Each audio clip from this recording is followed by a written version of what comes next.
Hello friends, LGR study के online class में आप सभी का स्वागत है। जैसा कि आप सभी जान रहे हैं कि इस वीडियो सीरीज में हम लोग क्लास 10th मैथ NCERT का चैप्टर वाइज पढ़ाई करते हैं और आपको बता दें कि हम लोग चैप्टर 1 से चैप्टर 5 तक का पढ़ाई कंप्लीट कर चुके हैं, जिसमें आपको बता दें कि मेरे द्वारा चैप्टर 1 से चैप्टर 5 तक के एक एक प्रश्न को हल किया गया है। तो जो लोग अभी तक चैप्टर 1 से चैप्टर 5 तक के सभी क्लास को नहीं देखे हैं तो आप इस चैनल के प्ले लिस्ट में जाकर के जरूर देख लीजिएगा, जो कि आपके एग्जाम के लिए काफी महत्वपूर्ण है। चलिए आज का क्लास स्टार्ट करते हैं। जैसा कि आप सभी जान रहे हैं कि पिछले क्लास में हम लोग जो है चैप्टर नंबर 5 डेट मीन्स जिसका नाम है AP यानी कि अर्थमेटिक प्रोग्रेशन यानी कि समांतर श्रेणी जो है हम लोग पिछले क्लास में कंप्लीट किए थे। हम तो आपका 6 नंबर चैप्टर जो है स्टार्ट करने वाले थे, लेकिन सभी स्टूडेंट ने कहा कि सर जो है त्रिकोणमिति स्टार्ट कीजिए। और त्रिकोणमिति स्टार्ट करना काफी अच्छा भी है, क्योंकि आपको बता दें कि त्रिकोणमिति ही एक ऐसा चैप्टर है जिससे अकेला जो है 20 अंक का क्वेश्चन आपके एग्जाम में पूछा जाता है, 20 मार्क का क्वेश्चन पूछा जाता है। तो आप समझ सकते हैं कि त्रिकोणमिति जो है परीक्षा की दृष्टि से कितना महत्वपूर्ण है। बहुत सारे स्टूडेंट को आपको बता दें कि त्रिकोणमिति भारी लगता रहता है, इसका फॉर्मूला नहीं याद होता रहता है, तो इसके लिए आपको टेंशन लेने की जरूरत नहीं है। त्रिकोणमिति ये 20 मार्क जो है मैं आपके मुट्ठी में कर दूंगा, क्योंकि आपको बता दें इस तरीका से, इस सिस्टम से, इस मेथड से हम आप लोगों को पढ़ाने वाले त्रिकोणमिति किस अगर मैथ में अगर कोई भी अगर आप लोगों को अगर आसान लगेगा चैप्टर, कोई भी हल्का लगेगा तो वो लगेगा त्रिकोणमिति, क्योंकि इस मेथड से और इस सिस्टम से मैं आप लोगों को पढ़ाने वाला हूं कि अगर आप इस सीरीज के यानी कि अगर त्रिकोणमिति का मेरा सारा क्लास आप कर लेते हैं तो बस आप ये समझिए कि ये 20 मार्क आपके मुट्ठी में है, क्योंकि यहाँ से 20 मार्क का जो क्वेश्चन पूछा जाता है वो आपका इस क्लास से एक भी आपका बाहर नहीं जाएगा। तो आप लोग इस जो आपका त्रिकोणमिति का क्लास है पूरा ध्यान से कीजिएगा। बस आपको कुछ करना नहीं, जितना मेरे द्वारा रोज के रोज कहा जाएगा बस उतना आपको पढ़ना है, ज्यादा आपको इसमें दिमाग लगाने की जरूरत नहीं है। और जिसको भारी लगता है वो तो समझ लीजिए कि आपके लिए बहुत ही अच्छा मौका है। यहाँ पर आपको मैं इस सिस्टम से पढ़ाऊंगा कि एक भी क्वेश्चन ऐसा नहीं लगेगा जो आपको लगेगा कि भाई हमें क्या लग रहा है, भारी लग रहा है, समझ में नहीं आ रहा है। तो त्रिकोणमिति चैप्टर वैसे भी काफी महत्वपूर्ण होता है, 20 मार्क का क्वेश्चन जो है यहाँ से पूछा जाता है। चलिए स्टार्ट करते हैं। सबसे पहले त्रिकोणमिति आप लोगों को पता होगा कि ऐसे हम कोई भी चैप्टर स्टार्ट करते हैं तो ऐसे क्वेश्चन बनाना स्टार्ट नहीं कर देते हैं। सबसे पहले हम लोग जो है त्रिकोणमिति के बारे में जो है पढ़ाई करेंगे। देखिए त्रिकोणमिति एक ऐसा चैप्टर है क्लास 10th के अंदर जो आप लोग पहले कभी नहीं जानते थे। जैसे समझिए, जैसे आप लोगों ने जितना भी आप बहुपद चैप्टर आपने पढ़ा, तो बहुपद चैप्टर आप 9वीं में भी पढ़े थे, तो वो आपके लिए नया नहीं था। लेकिन त्रिकोणमिति जो है आप 9वीं में नहीं पढ़े हैं, इसके लिए त्रिकोणमिति जो है एक नया सा टॉपिक आपके सामने आता है। तो इसके लिए आपको टेंशन लेने की जरूरत नहीं है, 0 लेवल से हम पढ़ाई स्टार्ट करेंगे। अगर कोई व्यक्ति त्रिकोणमिति शब्द नहीं जानता होगा तो वो भी जान जाएगा, इसके लिए जो है मैं जिम्मेदार हूं। तो आप लोगों को बस ध्यान से जो है क्लास करना है प्रत्येक दिन। चलिए स्टार्ट करते हैं। सबसे पहले आज के क्लास में हम लोग जो है त्रिकोणमिति से रिलेटेड जितने भी कंसेप्ट हैं, जितने भी फार्मूला है, पूरा हम लोग देखने वाले। क्योंकि देखिए आप ये त्रिकोणमिति एक समझिए कि एक तरह से एक क्या है, कहानी है। अब बहुत सारे टीचर और बहुत सारे स्टूडेंट क्या करते हैं कि क्या करेंगे, त्रिकोणमिति जब चैप्टर बनाने के लिए जाते हैं तो वो डायरेक्ट सामने में प्रश्नावली 8.1 खोल लेते हैं और उसका first question, second question, third question बनाना चालू कर देते हैं। ये जो मेथड है वो एकदम गलत है। आप कोई भी चैप्टर स्टार्ट कीजिए तो सबसे पहले आप क्या कीजिए कि उसका जितना भी आपका कंसेप्ट है, फार्मूला है, उसको पढ़िए, तब आप उसका क्वेश्चन बनाइए, तो आपको कभी भी प्रॉब्लम नहीं आएगा। तो सबसे पहले हम त्रिकोणमिति से संबंधित एक एक कंसेप्ट देखेंगे, एक एक फार्मूला देखेंगे। तो आज के इस क्लास में हम लोग त्रिकोणमिति का पूरा कंसेप्ट और पूरा फार्मूला देखने वाले हैं। तो आप कहेंगे सर पूरा फार्मूला एक दिन में ही पढ़ा दीजिएगा तो हम लोग का क्या होगा, एक दिन में कैसे याद कर पाएंगे। तो आपको बता दें कि ऐसा नहीं है। आज के क्लास में पूरा कंसेप्ट और पूरा फार्मूला इस चैप्टर के अंदर जितना भी यूज होगा आगे पूरा हम आपको बता देंगे। लेकिन हम ये नहीं आपको कह रहे कि भाई क्या करना, आज ही तुम पूरा याद कर लेना, ऐसा नहीं कर रहे हैं। देखिए पूरा आज एक बार ओवरव्यू दे देंगे, पूरा आपको बता देंगे कि आखिर क्या क्या पढ़ना है, कौन कौन सा फार्मूला आपको देखना है। तो हाँ, आपके दिमाग में एक फिगर सा बन जाएगा कि नहीं इतना पढ़ाई मुझे क्या करना है। फिर आपको ये नहीं मैं कहता हूँ कि भाई आज ही आप पूरा फार्मूला याद कर लेना, ऐसा नहीं है। जैसे जैसे जरूरत हम लोगों को पड़ेगा वैसे वैसे मैं आपको बताते जाऊंगा कि आज ये फार्मूला याद कर लीजिएगा, कल वो फार्मूला याद कर लीजिएगा। तो ऐसे आपका चैप्टर भी खत्म होता चला जाएगा और आपको पता भी नहीं चलेगा कि चैप्टर जो है समाप्त हो गया। तो चलिए स्टार्ट करते हैं। सबसे पहले इसके कुछ कंसेप्ट को देखते हैं। हम जो है पहले से पीपीटी तैयार करके रखे हुए हैं ताकि लिखने में जो आपका समय वेस्ट होता था वो आपका समय जो है नष्ट न हो। चलिए स्टार्ट करते हैं। तो यहाँ पर आपका देख सकते हैं कि 8वां चैप्टर है त्रिकोणमिति का परिचय। देखिए सबसे पहले तो आप एक बार जो है इस चैप्टर पर फोकस कीजिए। चैप्टर का नाम क्या है? त्रिकोणमिति का परिचय। मतलब जिस स्टूडेंट को भारी लग रहा है ना, तो वो समझिए कि भारी नहीं, ये परिचय सा है। इसमें हम लोग देखिए मेन जो आपको त्रिकोणमिति पढ़ाई करना है वो आपको इंटर में जाकर के मेन त्रिकोणमिति पढ़ना है। यहाँ पर तो केवल त्रिकोणमिति का परिचय पढ़ना है। क्या पढ़ना है? केवल परिचय, इंट्रोडक्शन। तो परिचय किसी का भी उतना भारी नहीं होता। अगर आपसे भी कोई पूछे कि भाई अपना परिचय दो, तो परिचय देना काफी आसान होता है। तो आप जो सोचते हैं कि त्रिकोणमिति भारी होता है, इसका फॉर्मूला याद नहीं होता है, तो ऐसे कुछ भी आपको सोचना नहीं, क्योंकि यहाँ पर तो हमें भारी चीज पढ़ना ही नहीं है। क्या पढ़ना है? त्रिकोणमिति का परिचय पढ़ना है, केवल त्रिकोणमिति का परिचय। तो चैप्टर के नाम पर आपने फोकस किया, त्रिकोणमिति का परिचय पढ़ेंगे। तो अब सबसे पहले मुझे पता होना चाहिए कि भाई त्रिकोणमिति क्या होता है, इसमें हम लोग क्या पढ़ते हैं। तो चलिए स्टार्ट करते हैं। और यहाँ पर आप देखेंगे सारा जो है पहले से हम पीपीटी बना करके तैयार किए हैं ताकि आपका जो लिखने में समय वेस्ट हो रहा था वो अब समय वेस्ट नहीं होगा। क्वेश्चन हम लोग बनाएंगे सॉल्व कर करके, लिख लिख के, बट कॉन्सेप्ट और फॉर्मूला हम आपको ऐसे ही पढ़ाएंगे। देखिए तो सबसे पहले हम जान लेते हैं कि जो त्रिकोणमिति शब्द है इसका क्या अर्थ होता है। तो यहाँ पर आप देख सकते हैं कि आपको ज्यादा लंबा चौड़ा याद करने की जरूरत नहीं है, बस एक लाइन याद रखना है कि त्रिकोणमिति का अर्थ त्रिभुज की माप होता है। क्या एक लाइन याद रखेंगे? त्रिकोणमिति का जो अर्थ है वो क्या होता है? त्रिभुज की माप। त्रिभुज की माप का क्या मतलब है समझिए। देखिए इसका मतलब सिंपल है कि त्रिकोणमिति जो है, त्रिकोणमिति जो चैप्टर है, इसमें हम लोग क्या पढ़ते हैं?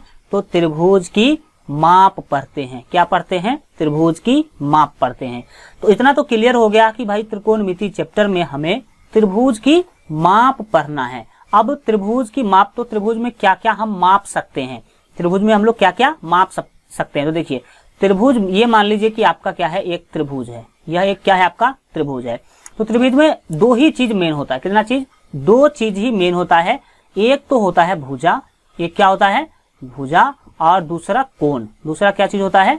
कोण होता है। तो देखिए ये जो त्रिभुज है, ये मान लीजिए कि ABC त्रिभुज है। ध्यान से समझने की कोशिश कीजिए। ABC त्रिभुज है तो ये हुआ कोण A, ये हुआ कोण B, ये हुआ कोण C, और इसको कहेंगे हम भुजा, इसको कहेंगे भुजा A, इसको कहेंगे हम भुजा B, और इसको कहेंगे भुजा C। तो यहाँ पे त्रिभुज के अंदर दो ही चीज होता है, एक कोण और दूसरा भुजा। तो हम लोग जो है त्रिकोणमिति चैप्टर में त्रिभुज की माप पढ़ेंगे, और माप में क्या, किस दो चीज का माप करेंगे? तो एक कोण का माप करेंगे और दूसरा भुजा का माप करेंगे। यानी कि कोण के बारे में जानकारी जुटाएंगे और भुजा के बारे में जानकारी जुटाएंगे। तो चलिए अब इसको डिटेल में जो है देखते हैं। अगर देखा जाए तो यहाँ पर आप लोग कंप्लीट जो है समझने की कोशिश करेंगे। देखिए त्रिकोणमिति जो है इसका इंग्लिश क्या होता है? ट्रिगोनोमेट्री। यहाँ पर आप देख सकते हैं त्रिकोणमिति को इंग्लिश में क्या बोलते हैं? ट्रिगोनोमेट्री बोलते हैं। और आपको बता दे ट्रिगोनोमेट्री जो है वो दो शब्दों के मेल से बना है। फर्स्ट शब्द तो है ट्रिगोन और दूसरा शब्द है मेट्रोन। ठीक है, इस दो शब्द को मिला करके क्या बना है? ट्रिगोनोमेट्री बना है। अब आपको यह पता होना चाहिए कि ट्रिगोन का जो अर्थ है वो ट्रायंगल होता है। त्रिकोण का अर्थ जो है क्या होता है? ट्रायंगल होता है। और मेजर जो आपका मेट्रोन है, मेट्रोन का अर्थ होता है मेजरमेंट। मेट्रोन का अर्थ क्या होता है? मेजरमेंट। अब देखा जाए अगर कि ट्रायंगल का जो हिंदी है वो त्रिभुज होता है। ट्रायंगल का हिंदी क्या होता है? त्रिभुज होता है। और मेजरमेंट का हिंदी क्या होता है? माप होता है। क्या होता है मेजरमेंट का हिंदी? माप। तो ऐसे आपने इसके आधार पर भी आपने समझा कि जो ट्रिगोनोमेट्री वर्ड है वो सिंपली त्रिभुज और उसके माप से संबंधित। देख सकते हैं कि एक शब्द तो आ रहा था ट्रायंगल और दूसरा शब्द आ रहा था मेजरमेंट। तो ट्रायंगल मीन्स होता है त्रिभुज और मेजरमेंट मीन्स क्या होता है? माप। यानी कि त्रिभुज की माप ही हमें इस चैप्टर के अंदर पढ़ना है। और क्वेश्चन अब ये भी उठता है कि हम लोग पढ़ेंगे माप। क्या पढ़ेंगे? माप पढ़ेंगे। तो किसका माप? त्रिभुज का माप, और त्रिभुज के दो ही चीज का, कोण का माप पढ़ेंगे और उसके भुजा का माप पढ़ेंगे। त्रिभुज के कोण और भुजा का माप हम इस चैप्टर में क्या करने वाले हैं? पढ़ने वाले हैं। तो ये एक ट्रिगोनोमेट्री जो शब्द है त्रिकोणमिति, इसका क्या अर्थ है इस पर आपने फोकस किया। ये सब जान लेना काफी जरूरी है, क्योंकि आप केवल क्वेश्चन बना रहे हो, फॉर्मूला याद कर रहे हो, इससे आपको कोई जो है, ये तो सब स्टूडेंट करता है और सब कर लेगा, आप लोग कुछ एक्स्ट्रा जानने की कोशिश कीजिए। अब देखिए, एक महत्वपूर्ण बात आपको बता दें कि अगर आप त्रिकोणमिति पढ़ाई कर रहे हैं तो यह आपको पता होना चाहिए कि त्रिकोणमिति का खोज जो है आर्यभट्ट के द्वारा किया गया था। किसके द्वारा किया गया था? आर्यभट्ट के द्वारा किया गया था, आर्यभट्ट के द्वारा। और आपको पता होना चाहिए कि आर्यभट्ट जो है भारत के रहने वाले थे। ये आप लोग पहले से भी बहुत सारे स्टूडेंट जानते होंगे, और आज जो नहीं जानते हैं तो वो जान लीजिए कि आर्यभट्ट कहाँ रहने वाले थे, जो है भारत के रहने वाले थे, और भारत में भी बिहार के रहने वाले थे। कौन? आर्यभट्ट। तो अब आप समझ सकते हैं कि त्रिकोणमिति जो चैप्टर है उसको देने वाले तो भारत के ही हैं, भारत के ही विद्वान हैं। तो हम भारत वाले त्रिकोणमिति क्यों नहीं अच्छा से पढ़ सकते हैं? अच्छा से पढ़ सकते हैं, बशर्ते आपको यहाँ पर कंसंट्रेट होने की जरूरत है। तो इस पेज को आप लोग जो है समझ गए होंगे कि आखिर इतना में हम लोगों ने अभी तक क्या देखा। इसका स्क्रीनशॉट ले लीजिए, या नहीं तो इसको वीडियो को रोक करके इसको लिख लीजिए, क्योंकि ये आपको बुक में नहीं मिलेगा। चलिए आगे बढ़ते हैं और अगले कंसेप्ट को देखेंगे। काफी महत्वपूर्ण चीजें जो हैं आज के क्लास में हम डिस्कशन करने वाले हैं।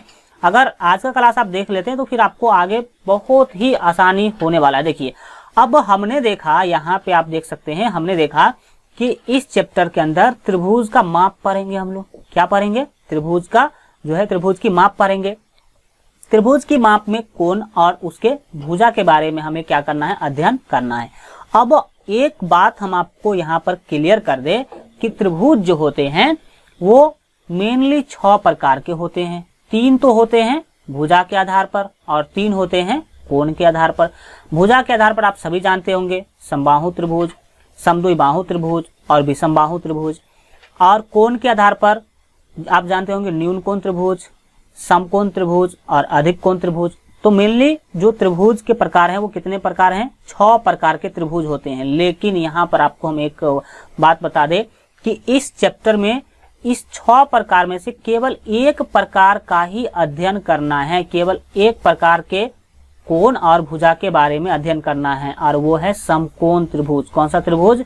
समकोण त्रिभुज। ठीक है, तो एक बात आपने यहाँ पर क्लियर किया कि त्रिकोणमिति के अंदर त्रिभुज के बारे में पढ़ना है, उसका माप पढ़ना है। त्रिभुज का माप, किस किस का माप? तो उसके कोण और भुजा का माप।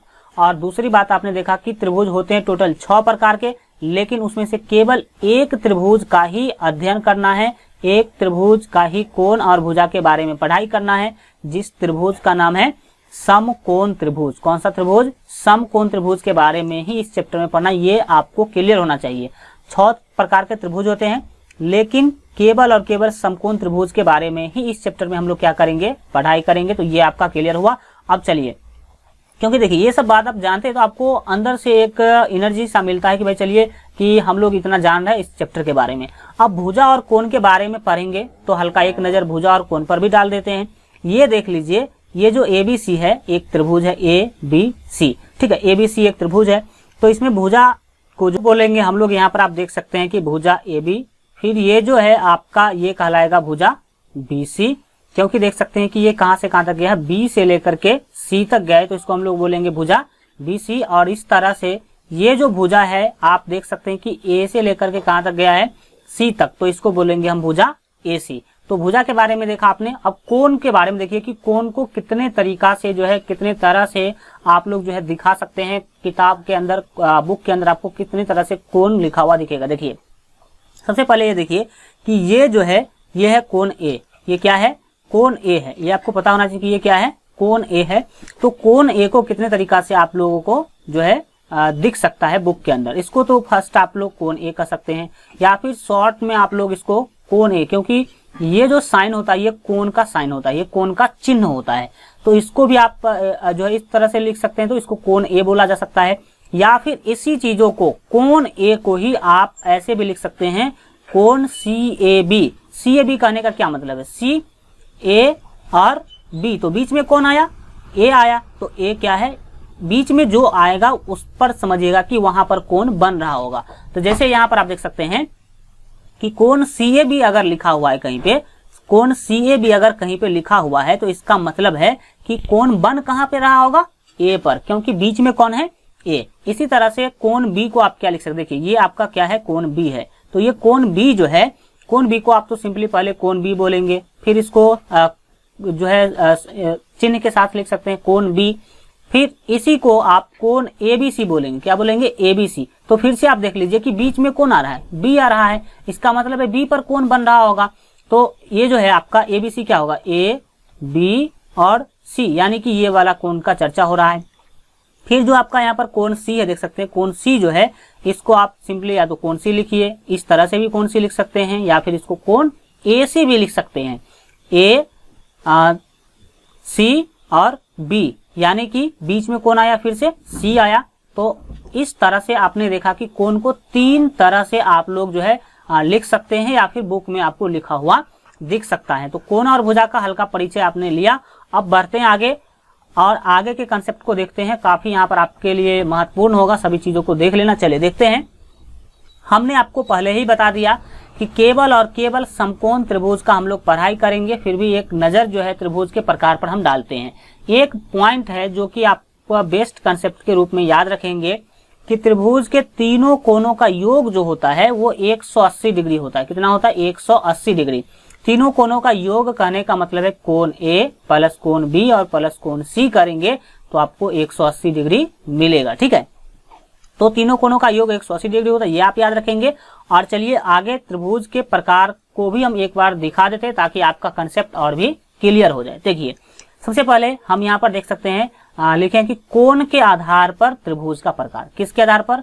कोण के आधार पर हम लोग सबसे पहले त्रिभुज का प्रकार देखने जा रहे हैं। तो देखिए ये क्या है आपका? न्यून कोण त्रिभुज है। कौन सा त्रिभुज? तो न्यून कोण त्रिभुज कहते किसे है? जिस त्रिभुज का तीनों कोण 90 डिग्री से छोटा हो उसे हम क्या बोलेंगे? न्यून कोण त्रिभुज। न्यून कोण कहते किसको? 90 डिग्री से छोटे वाले कोण को न्यून कोण कहते हैं। तो जिस त्रिभुज का तीनों कोण 90 डिग्री से छोटा हो उसे हम न्यून कोण त्रिभुज कहते हैं। देख सकते हैं कि इसमें 60 डिग्री 60 डिग्री 60 डिग्री, सभी कोण 60-60 डिग्री दिखाया गया है। तो ये जो त्रिभुज है वो किस प्रकार का त्रिभुज होगा? न्यून कोण त्रिभुज होगा। फिर दूसरा आप देखेंगे समकोण त्रिभुज। दूसरा कौन सा होता है? समकोण त्रिभुज होता है। तो समकोण त्रिभुज का फिगर ये है, हल्का समझ सकते हैं कि मिस्टेक आप समझ सकते हैं। तो देखिए समकोण त्रिभुज का फिगर कौन है? ये है। समकोण त्रिभुज कहते किसे हैं? जिस त्रिभुज का एक कोण 90 डिग्री का होता है उसे हम क्या कहते हैं? समकोण त्रिभुज कहते हैं। तो यहाँ पर आप देख सकते हैं कि यहाँ पर जो ये कोण है, कोण बी जो है वो कितने डिग्री का है? 90 डिग्री का। अब ये दो कोण कितना डिग्री का होगा उससे हमें मतलब नहीं है, ये दोनों न्यून कोण होगा। क्या होगा? न्यून कोण मतलब 90 डिग्री से छोटा होगा। और एक कोण कितने डिग्री का होगा? 90 डिग्री का होगा। तो उसे हम लोग क्या कहते हैं? समकोण त्रिभुज कहते हैं। उसे क्या कहते हैं? समकोण त्रिभुज कहते हैं। अब एक बात यहाँ पर आपको समझ में आ गया होगा कि इस चैप्टर के अंदर हम समकोण त्रिभुज के बारे में ही पढ़ाई करने वाले हैं। किसके बारे में? समकोण त्रिभुज के बारे में ही पढ़ने वाले पूरा चीज। तो समकोण त्रिभुज आपने देख लिया कि क्या होता है, किसे कहते हैं। अब कोण के आधार पर तीसरा जो त्रिभुज का प्रकार है यहाँ पर आप देख सकते हैं कि कौन सा होता है? तो अधिक कोण त्रिभुज होता है। कौन सा? अधिक कोण त्रिभुज। और अधिक कोण त्रिभुज का जो फिगर है वो आपका यहाँ पर है। आप लोग सरिया करके क्या कीजिएगा? सिस्टम से लिख लीजिएगा। यहाँ पर कुछ मिस्टेक हो गया लिखने में तो उसको आप समझ सकते हैं। तो अधिक कोण त्रिभुज कहेंगे किसे? जिस त्रिभुज का एक कोण 90 डिग्री से अधिक हो, यानी कि अधिक कोण हो, उसे हम क्या कहते हैं? अधिक कोण त्रिभुज कहते हैं। देख सकते हैं कि यहाँ पर जो इस त्रिभुज का एक कोण है वो 90 डिग्री से बड़ा है। 90 डिग्री से बड़ा में 91 डिग्री भी हो सकता है, 110 भी हो सकता है। तो सिंपली आपको यह याद रखना कि जिस त्रिभुज का एक कोण जो है 90 डिग्री से अधिक होता है उसे हम अधिक कोण त्रिभुज कहते हैं। तो 3 त्रिभुज यहाँ पर आपने देखा, लेकिन आपको पता होना चाहिए कि केवल समकोण त्रिभुज के बारे में ही इस चैप्टर में हम लोग पढ़ाई करने वाले हैं। तो समकोण त्रिभुज पर मेरा ज्यादा क्या रहेगा? फोकस रहेगा। तो ये तो आपने कोण के आधार पर त्रिभुज का प्रकार देख लिया, और भुजा के आधार पर तो आपको पता ही है और हम बताए हैं कि समबाहु त्रिभुज होता है, समद्विबाहु त्रिभुज और विषमबाहु त्रिभुज।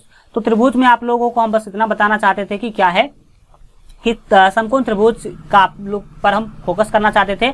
अब आगे बढ़ेंगे और समकोण त्रिभुज का अगर मुझे पढ़ाई करना है तो समकोण त्रिभुज का पूरा अच्छा से अब जो है हम लोग क्या करेंगे? पढ़ाई करेंगे। तो समझने की यहाँ पर जो है कोशिश कीजिएगा। देखिए अब आपको पता चल गया कि केवल और केवल अब हम लोग समकोण त्रिभुज पर ही फोकस करेंगे। केवल किस त्रिभुज पर? केवल समकोण त्रिभुज पर फोकस करेंगे। तो अब समकोण त्रिभुज से संबंधित कुछ बातें आपको पता होना चाहिए। तो एक कंसेप्ट आप यहाँ पर याद रखेंगे, बेस्ट कंसेप्ट, कोण के सापेक्ष भुजा। एक कंसेप्ट पढ़ेंगे जिस टॉपिक का क्या नाम है? कोण के सापेक्ष भुजा। तो कोण के सापेक्ष भुजा पढ़ने से पहले आप मेरा एक बात समझिए अभी इस बातों को आप नहीं देखिएगा, केवल अभी फिगर देखिए। देखिए ये जो त्रिभुज है ए बी सी, यह एक समकोण त्रिभुज है। क्यों? क्योंकि एक कोण जो है इसका 90 डिग्री का है, तो यह एक समकोण त्रिभुज हुआ। अब समकोण त्रिभुज के सभी भुजा का नाम भी स्पेशल होता है, आपको पता होना चाहिए। आपको एक चीज यहाँ पर याद रख लीजिए कि समकोण त्रिभुज में 90 डिग्री के सामने, कोण 90 डिग्री के सामने जो भुजा होगा उस भुजा का नाम होता है कर्ण। उस भुजा का क्या नाम होता है? कर्ण होता है। दूसरा आप याद रखिएगा कि इसको बोलते हैं हम लंब। जो देखिए लंब मतलब ऊंचाई होता है, लंब को ही ऊंचाई भी कहा जाता है। तो त्रिभुज का जो ऊंचाई है उसे हम लंब कहते हैं। क्या कहते हैं? त्रिभुज का जो ऊंचाई है उसे हम लंब कहते हैं। तो ये जो सीधा आपको दिख रहा है ये क्या है? लंब है। और जिस पर त्रिभुज खड़ी है, तो इस भुजा पे बीसी पे खड़ी है, तो बीसी क्या हो गया? आधार हो गया। इसके अलावा भी एक कंसेप्ट है, यह याद रखिएगा कि 90 डिग्री के सामने वाला जो भुजा होगा वो होगा कर्ण। वो क्या होगा? कर्ण होगा, जिसको हम लोग H से सूचित करते हैं। जिसको हम लोग क्या करते हैं? H से सूचित करते हैं। बहुत सारे स्टूडेंट बोलेंगे सर H से सूचित क्यों किया जाता है कर्ण को? तो आपको बता दें कि कर्ण का जो इंग्लिश होता है वो हाइपोटेन्यूज होता है। और हाइपोटेन्यूज के कारण जो है, हाइपोटेन्यूज जो वर्ड है वो H से स्टार्ट होता है, इसीलिए उसका शॉर्ट फॉर्म लिया जाता है। तो यह भी आप याद रखेंगे कि कर्ण को H से हम लोग सूचित करेंगे। हम हमेशा कर्ण नहीं लिखेंगे। आप याद रखिएगा कि कर्ण को H से सूचित किया जाता है। तो जहां H लिखे इसका मतलब क्या है? कर्ण है। तो एक बात आपने सीखा कि 90 डिग्री के सामने वाला जो भुजा होगा उसको हम कर्ण बोलेंगे। दूसरा याद रखिएगा कि देखिए, एक तो जब कभी भी समकोण त्रिभुज इस चैप्टर में आपको दिया जाएगा तो यह तो आपको बता ही दिया जाएगा कि समकोण कौन सा है, समकोण जो है वो कौन सा कोण है। तो यहाँ पर आपको पता चला कि बी जो है वो समकोण है। तो जैसे ही आपको पता चला कि बी समकोण है, मतलब 90 डिग्री वाला है, तो इसके सामने डायरेक्ट आप एक बात समझ जाएंगे कि ये क्या हो जाएगा? कर्ण होगा। ये क्या होगा? कर्ण होगा। दूसरी चीज और भी दिया जाएगा, ये जो दो कोण है, ये कोण ए और ये कोण बी है, उसमें से किसी एक कोण का मान दिया जाएगा। 30 डिग्री, 45 डिग्री या फिर 60 डिग्री, कोई ना कोई एक कोण का मान आपको दिया जाएगा। तो जिस कोण का मान दिया जाएगा, जैसे मान लीजिए कि आपको अभी हम कोण सी का मान दे दिए हैं, ठीक है? तो सी का मान अभी तो हम थीटा लिखे हैं। अब थीटा क्या होता है? बहुत सारे स्टूडेंट ये पूछते हैं। तो आगे हम आपको बताने वाले हैं थीटा क्या होता है, थीटा हम लोग क्यों लिखते हैं, सारा आगे आपको जानकारी हम देने वाले हैं। तो लास्ट तक बने रहिए, समझिए बातों को। अब जो यहाँ पर आप समझ लीजिए कि कोण सी हमने आपको दे दिया। क्वेश्चन में आपको कहीं 45 डिग्री दे देगा, कहीं 60 डिग्री दे देगा, कहीं 80 डिग्री दे देगा। तो हम जनरली आपको यहाँ पर थीटा दे दिए। तो ये याद रखिएगा कि थीटा के सामने वाला जो भुजा होता है, थीटा के सामने वाला जो भुजा होता है उसको हम लंब कहते हैं। उसको क्या कहते हैं? लंब कहते हैं। तो पहली बात, 90 डिग्री के सामने वाले को हम कर्ण कहते हैं और थीटा के सामने वाले को क्या कहते हैं? लंब कहते हैं। और जो बच गया तीसरा भुजा उसको आधार कहते हैं। इतना बात आप याद रखेंगे। और दूसरी बात, अब एक चीज और आप सीख लीजिए, जहां से क्वेश्चन आपको डायरेक्ट मिल जाएगा ऑब्जेक्टिव में। एक बात याद रखिएगा कि समकोण त्रिभुज में कर्ण जो होता है, जो भुजा कर्ण है वो सबसे लंबी भुजा होता है। देख सकते हैं कि ए से लेकर के सी तक ये जो भुजा है, AC को हम कर्ण बोलेंगे और कर्ण सबसे लंबी भुजा, सबसे बड़ी भुजा है। याद रहेगा इतना। अब यह याद रखिए कि जो कर्ण है वो हमेशा फिक्स रहेगा। कर्ण हमेशा क्या रहेगा? फिक्स। फिक्स का मतलब क्या है कि 90 डिग्री के सामने वाला ही हमेशा क्या होगा? कर्ण होगा। 90 डिग्री के सामने वाला हमेशा क्या होगा? कर्ण होगा। अभी थीटा दिया हुआ है यहाँ पे, तो थीटा के सामने क्या हो गया? लंब हो गया। थीटा के सामने क्या हो गया? लंब हो गया। अगर थीटा का कंसेप्ट नहीं हम आपको बताते, मान लेते हैं कि थीटा का कंसेप्ट नहीं बताते, तो एक आप याद रखिए कि जो ऊंचाई है उसको लंब बोला जाता है और जिसपे त्रिभुज खड़ा है उसको आधार बोला जाता है। लेकिन आधार और लंब बदलता रहता है अकॉर्डिंग टू थीटा, मतलब थीटा के अनुसार। अगर थीटा यहाँ पे है सी पे, तो सी पे थीटा है, तो थीटा के सामने जो भी भुजा आएगा वो लंब कहलाएगा। क्या कहलाएगा? लंब। और लेकिन अगर क्वेश्चन में क्या कर दिया जाए, अगर सभी चीज ये सबका सब चीज यहाँ पर आ रहा है, तो समझिए अगर थीटा को यहाँ से हटा दिया जाए और यहाँ कर दिया जाए, मतलब कोण ए पर थीटा को ले जाया जाए, तो क्या होगा? समझिए, एक चीज तो फिक्स है, 90 डिग्री के सामने ही कर्ण होगा। तो ये तो कर्ण है, देख सकते हैं हमने कर्ण लिखा है। लेकिन इस क्वेश्चन में आप देख सकते हैं कि लंब यहाँ पे है इसमें और इस त्रिभुज में देखिए कि लंब आ गया नीचे। लंब नीचे क्यों आ गया? क्योंकि हमने आपको बताया कि थीटा के सामने वाले भुजा को क्या कहते हैं? लंब कहते हैं। इसीलिए ये जो आपका है ये क्या हो गया? लंब हो गया। और फिर जो बच जाएगा वो क्या होगा? आधार होगा। तो ये जो टॉपिक है क्या कहता है? कोण के सापेक्ष भुजा। कोण के सापेक्ष भुजा का मतलब है थीटा बदलेगा तो जो लंब और आधार है वो भी क्या होगा? बदलेगा। तो कैसे बदलेगा आपने पूरा सीखा होगा। 90 डिग्री के सामने कर्ण होगा और थीटा के सामने लंब होगा, जो बच गया वो आधार होगा। इतना आप याद रखेंगे। चलिए अब जो है हम आगे बढ़ेंगे और अगले कंसेप्ट को देखेंगे। आज पूरा कंसेप्ट एक बार देख लीजिए, फिर कल से हम लोग जो है 1 बाय 1 करके हम लोग क्या करते रहेंगे? पढ़ाई करते रहेंगे और उसके बातों को सीखते रहेंगे और जितना जरूरी होगा उतना ही आप लोगों को हम क्या करेंगे? बताएंगे। देखिए आगे बढ़ते हैं और अगला कंसेप्ट काफी महत्वपूर्ण है। बिना इसका ये चैप्टर हो ही नहीं सकता है। बिना इस कंसेप्ट का ये चैप्टर हो ही नहीं सकता है। कंसेप्ट क्या है? पाइथागोरस प्रमेय। पाइथागोरस प्रमेय। देखिए पाइथागोरस प्रमेय जब मैं आप लोगों को 6 नंबर चैप्टर पढ़ाऊंगा जिसका नाम है त्रिभुज, तो वहां पर पाइथागोरस प्रमेय का हम आपको स्टेटमेंट बताएंगे। वहां पर पाइथागोरस प्रमेय को आपको हम सिद्ध करके बताएंगे। लेकिन यहाँ पर जितना जरूरी है उतना ही अभी हम आप लोग को क्या करते हैं? बताते हैं। जब त्रिभुज चैप्टर हम लोग पढ़ेंगे तो पाइथागोरस प्रमेय पूरा हम डिटेल में बताएंगे। इसका कथन बताएंगे, इसका जो है प्रूफ बताएंगे कि पाइथागोरस प्रमेय को आप लोग कैसे प्रूफ कर सकते हैं, पाइथागोरस प्रमेय के विलोम को कैसे प्रूफ कर सकते हैं। सारा हमारे द्वारा जो है जब हम त्रिभुज चैप्टर पढ़ेंगे तो वहां पढ़ेंगे। लेकिन पाइथागोरस प्रमेय का जो जरूरत है वो त्रिकोणमिति में भी पड़ता है। तो यहाँ पर जितना जरूरत है उतना ही हम लोग क्या करते हैं? पढ़ते हैं। पाइथागोरस प्रमेय क्या है समझिए। पाइथागोरस प्रमेय पाइथागोरस नाम के विद्वान के द्वारा दिया गया था। पहली बात, पाइथागोरस प्रमेय जो है किसके द्वारा दिया गया? पाइथागोरस नाम के विद्वान के द्वारा यह दिया गया। ठीक है।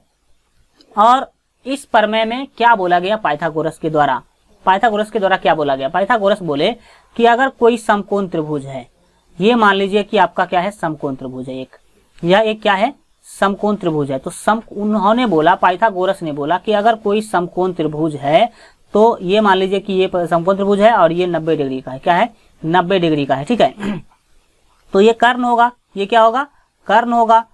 ये आपका जो है कर्ण हो जाएगा, जिसको हम लोग एच भी बोलते हैं। और दूसरा ये क्या होगा? आधार होगा।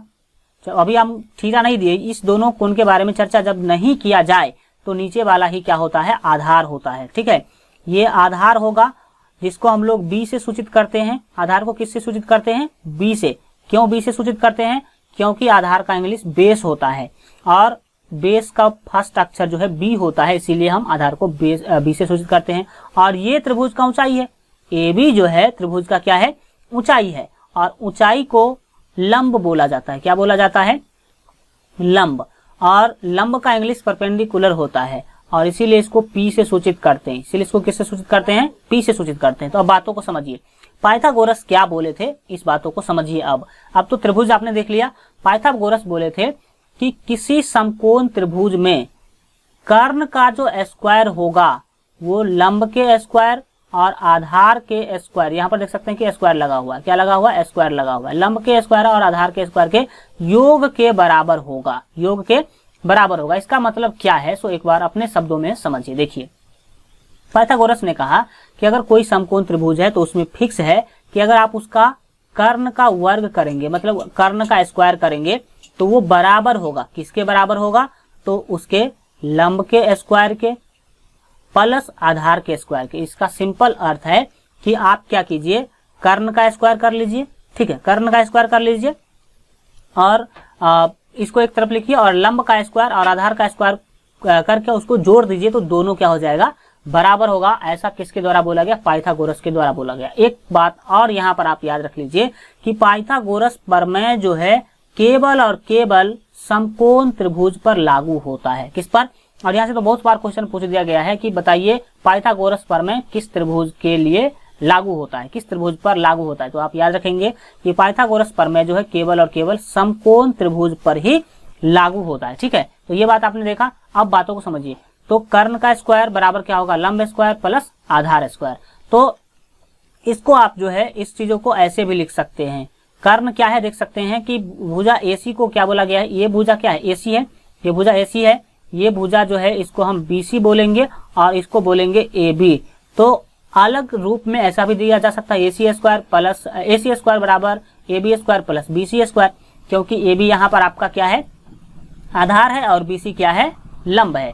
अब इसी चीजों को देख सकते हैं कि हम जो है कर्ण को H से सूचित किए हैं, तो इसको H स्क्वायर प्लस आधार जो आपका लंबाई है, मतलब जो लंब है, उसको P से सूचित करते हो तो P स्क्वायर और प्लस B स्क्वायर भी लिखा जा सकता है इसी चीजों को। ये जो सभी फार्मूला है वो एक ही है, लेकिन रूप अलग अलग है। रूप क्या है, अलग अलग है। ये तीनों फार्मूला आप जो है याद रखेंगे। अब इस फार्मूला से, इस सूत्र से ही आपको एग्जाम में जो है जरूरत पड़ेगा। देखिए क्या जरूरत पड़ेगा इसका, इस पाइथागोरस प्रमेय का जरूरत क्या पड़ेगा, समझिए अब बातों को। देखिए क्या किया जाएगा, आपको किसी भी क्वेश्चन में जो है आपको, देखिए ये कर्ण है, इसको हटा देते हैं, देखिए इसको भी हटा देते हैं, उसको भी हटा देते हैं।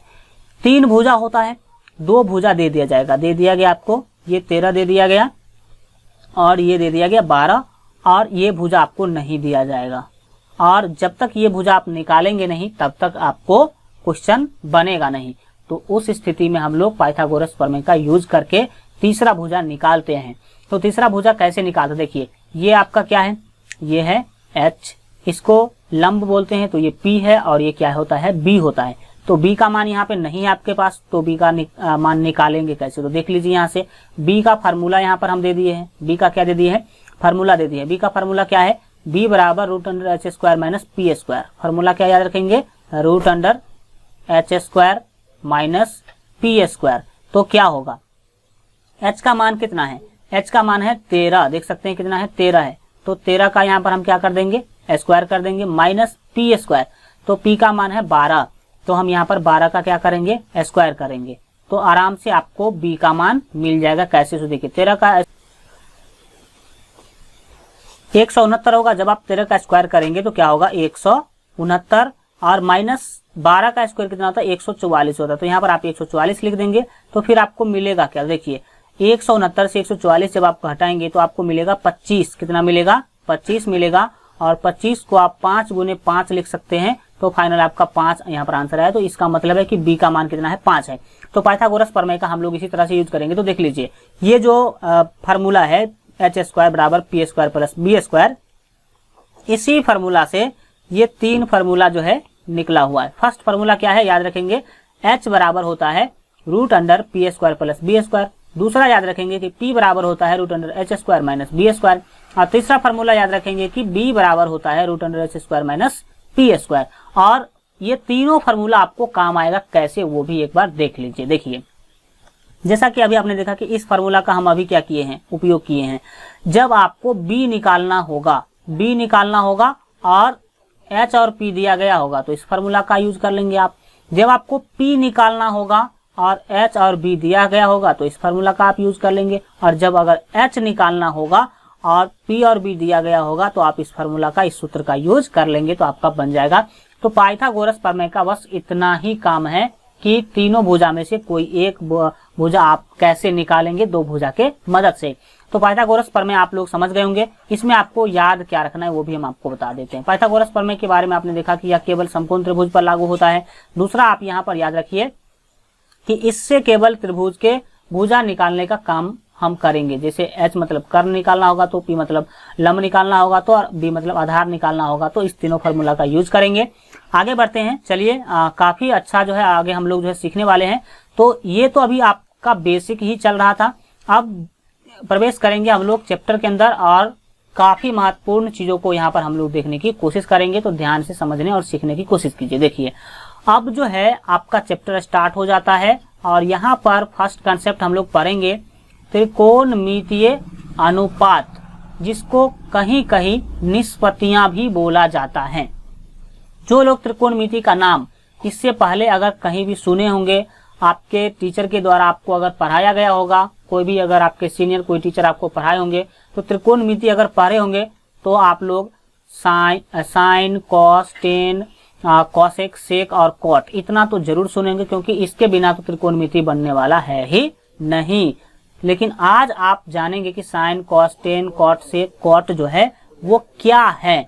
तो देखिए सबसे पहले आपको पता होना चाहिए कि त्रिकोणमितीय अनुपात है ये जो आप देखते हैं साइन, कॉस, टेन, कॉसेक, सेक और कॉट जो देखते हैं वो क्या है, उसको हम लोग क्या बोलते हैं, त्रिकोणमितीय अनुपात, या नहीं तो इसी को कभी कभी त्रिकोणमितीय निष्पत्तियां भी बोला जाता है। इसको क्या बोला जाता है, त्रिकोणमितीय अनुपात या त्रिकोणमितीय निष्पत्तियां।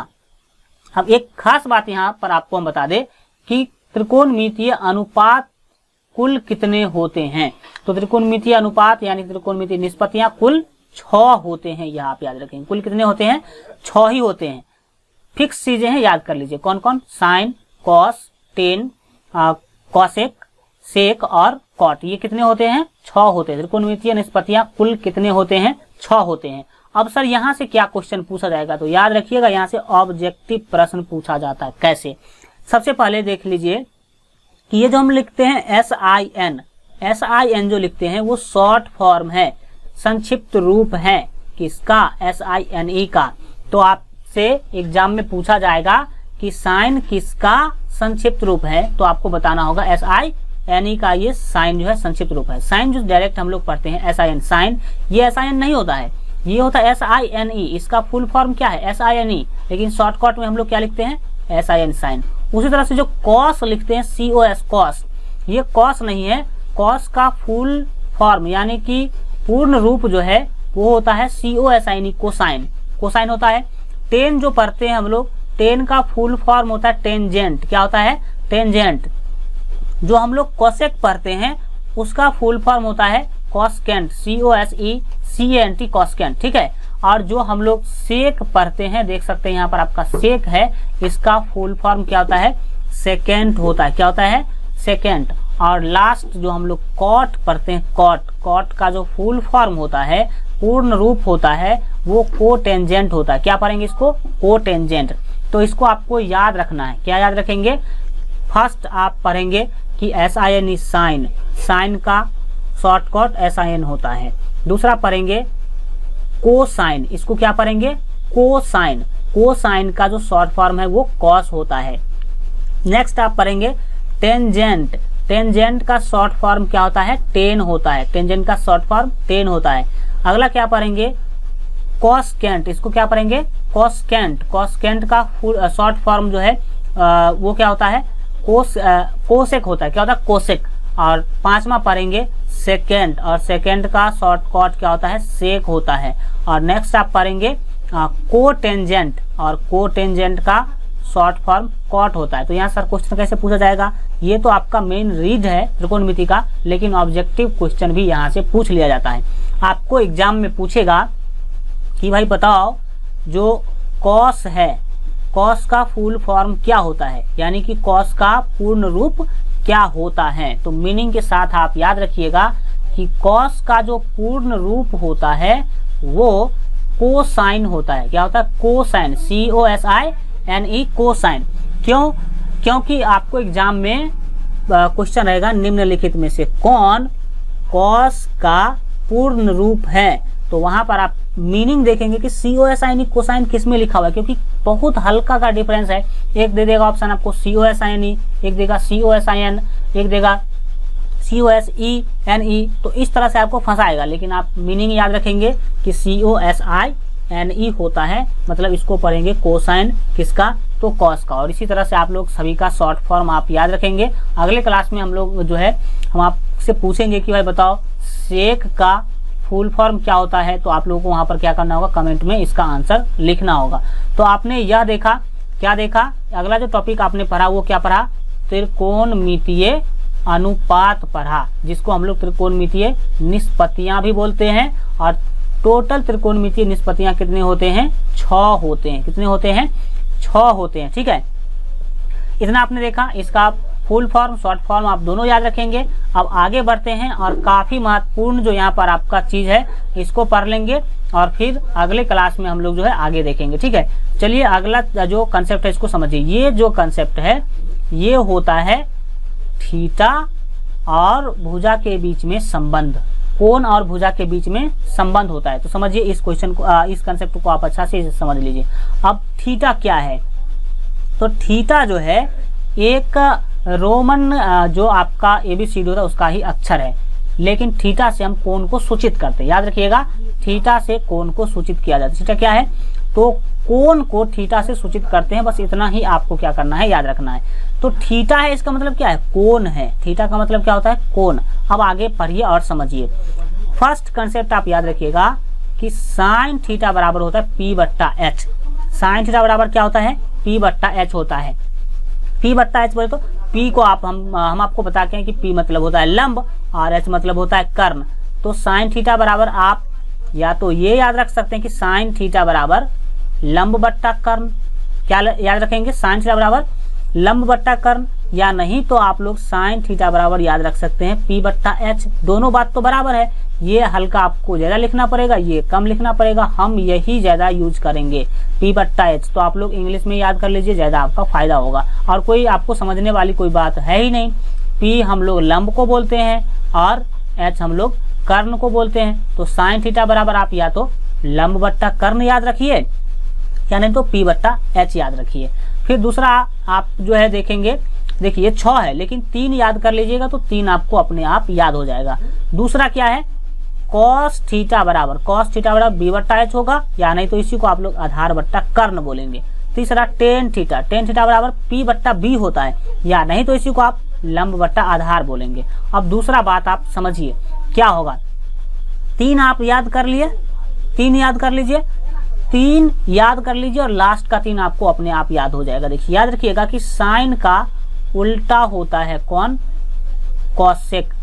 साइन का उल्टा कॉसेक होता है। और कॉसेक थीटा बराबर, देखिए साइन थीटा बराबर है P बट्टा H, तो कॉस थीटा इसका जस्ट क्या हो जाएगा, उल्टा हो जाएगा। देख लीजिए क्या है, देख लीजिए क्या, H बट्टा P है, मतलब H चला गया ऊपर और P आ गया नीचे। यहाँ पर आप देख लीजिए, इसका मतलब है कि आप साइन याद कीजिए, साइन याद कर लीजिए, P बट्टा H होता है और कॉस आपका डायरेक्ट उसका उल्टा हो जाएगा H बट्टा P। उसका उल्टा क्या होगा, H बट्टा P होगा। H बट्टा P को आप कर्ण बट्टा लंब बोलेंगे। इसी तरह सेम टू सेम कॉस आप याद कीजिए, और कॉस का उल्टा क्या हो जाता है, सेक होता है। कॉस का उल्टा सेक होता है, तो कॉस का उल्टा सेक होता है, यह भी आप याद रखेंगे। और दूसरा आप देख सकते हैं कि कॉस थीटा बराबर B बट्टा H है, तो सेक थीटा बराबर H बट्टा B हो गया। इसी का H चला गया ऊपर, B आ गया नीचे, तो ये हो जाएगा H बट्टा B, और H बट्टा B को कर्ण बट्टा आधार बोलेंगे। इसी तरह से आपका कॉट थीटा का उल्टा जो है वो होता है, सॉरी टेन थीटा का उल्टा कॉट थीटा होता है। देख लीजिए, टेन में P बट्टा B और इसमें B बट्टा P, यानी कि B गया ऊपर और P आ गया नीचे। तो आपने देखा 3 याद करेंगे और 3 आपको ऐसे याद हो जाएगा। B बट्टा P को हम लोग आधार बट्टा लंब बोलेंगे। अब इसको हम एक शॉर्टकट तरीका से आपको समझा देते हैं और इसको आप याद रखिएगा। देखिए यहाँ पर 3 आप याद रखिएगा, 3 आपको अपने याद हो जाएगा। देखिए जो फर्स्ट फार्मूला है उसमें क्या है, P बट्टा H है। तो यहाँ पर आप देख सकते हैं कि फर्स्ट में हमने क्या लिख लिया, P बट्टा H। जो सेकेंड फार्मूला है वो देखिए, यह याद रखिए कि फर्स्ट में साइन होता है, दूसरा में कॉस होता है, तीसरा में टेन होता है। तो फर्स्ट यानी कि साइन थीटा का क्या होगा, P बट्टा H। दूसरा यानी कि कॉस थीटा का B बट्टा H होगा, और तीसरा यानी कि टेन थीटा का P बट्टा B होगा। अब आपको इसे याद भी नहीं करना है, इसको समझ लीजिए। देखिए P से क्या होता है, पंडित होता है। इसको या तो आप ऐसे याद रखिए, PBP बट्टे HHB, PBP बट्टे HHB। नहीं तो आप ऐसे भी याद रख सकते हैं, P से होता है पंडित, फिर B से जो है, B से होता है बाबू, और फिर P से क्या होता है, P से होता है पंडित। तो आप इसको ऐसे भी याद रख सकते हैं, पंडित बाबू पंडित, और नीचे में देख लीजिए HHB होता है, तो H से हरी, फिर H से हरी और B से बोल, तो हरी हरी बोल हो जाएगा इस तरह से। तो आप याद रख सकते हैं पंडित बाबू पंडित हरी हरी बोल। तो इससे क्या फायदा होगा, इससे फायदा होगा कि फर्स्ट जो आपका फार्मूला बना, आप ऐसे माइंड में सेट कर लेंगे, पंडित बाबू पंडित हरी हरी बोल, ये पंडित, ये बाबू, और ये क्या है, पंडित है, और फिर नीचे में ये क्या है, हरी हरी ये बोल है। तो P बट्टे H, फर्स्ट साइन का P बट्टा H हो गया, दूसरा कॉस का जो है B बट्टा H हो गया, और तीसरा जो टेन है उसका क्या हो गया, P बट्टा B हो गया। इस तरीका से भी आप लोग क्या कर सकते हैं, इसको याद रख सकते हैं, और इसको आप इस तरीके से आराम से याद रख सकते हैं, इसमें कोई जो है बड़ी बातें नहीं है। अब जो मेन फार्मूला देखिए, प्रश्नावली 8.1 जो है इतना पर ही आप लोगों का बन जाएगा, जितना अभी हम आपको बताए हैं। यहाँ से जो कंसेप्ट जितने भी आगे हम पढ़ने वाले हैं ये सभी के सभी आपको अगले चैप्टर प्रश्नावली 8.2 8.3 इस सब में आपका यूज आएगा। तो हम लोग जो है कल हम लोग या तो इसके कंसेप्ट को ही पढ़ लेंगे, यहाँ से अगले फार्मूला को ही पढ़ लेंगे, या नहीं तो आप लोग अगर क्वेश्चन पढ़ना चाहते हैं प्रश्नावली 8.1 तो कमेंट में लिख दीजिए कि 8.1 सर चालू कर दीजिए, तो 8.1 ही हम लोग क्या कर देंगे चालू कर देंगे। लेकिन एक एक पॉइंट पढ़ेंगे, ऐसा नहीं बहुत सारे स्टूडेंट कहते हैं कि सर आप बहुत जो है टाइम अधिक ले लेते हैं कंसेप्ट पढ़ाने, ऐसा नहीं हम लोग होने देंगे। टाइम हम लेंगे 2 मिनट अधिक, लेकिन पूरा डिटेल पढ़ाएंगे, यह मेरा कहना है और यह मेरा गारंटी है। पूरा डिटेल में पढ़ाऊंगा, टाइम लूंगा 2 मिनट अधिक, लेकिन आपको पढ़ाऊंगा। तो आज के लिए इतना ही रखते हैं, यहाँ तक आप फार्मूला तक जो है पढ़ाई कर लिए हैं, इससे आगे हम लोग कल देखेंगे। आज का क्लास कैसा लगा कमेंट के माध्यम से जरूर बताइए। और अगर आप लोग अभी तक जो है मैट्रिक बोर्ड एग्जाम की बेहतर तैयारी के लिए हमारे मोबाइल ऐप को डाउनलोड नहीं किए हैं तो इस वीडियो के डिस्क्रिप्शन बॉक्स में आपको मोबाइल ऐप का लिंक मिल जाएगा, वहां से मोबाइल ऐप आप लोग जरूर जो है डाउनलोड कर लीजिए, क्योंकि उस पर आपको सभी सब्जेक्ट के महत्वपूर्ण subjective question, objective question, quick revision notes, class notes और मॉडल पेपर का PDF बिल्कुल फ्री में मिलेगा। तो मोबाइल ऐप इस वीडियो के डिस्क्रिप्शन में लिंक है, वहां से डाउनलोड कर लीजिए, नहीं तो प्ले स्टोर पर सर्च कीजिएगा LGR स्टडी ऐप, तो वहां पर आ जाएगा, वहां से भी आप लोग डाउनलोड कर लीजिएगा। चलिए मिलते हैं अगले वीडियो में, तब तक अपना ख्याल रखिए और LGR स्टडी देखते रहिए।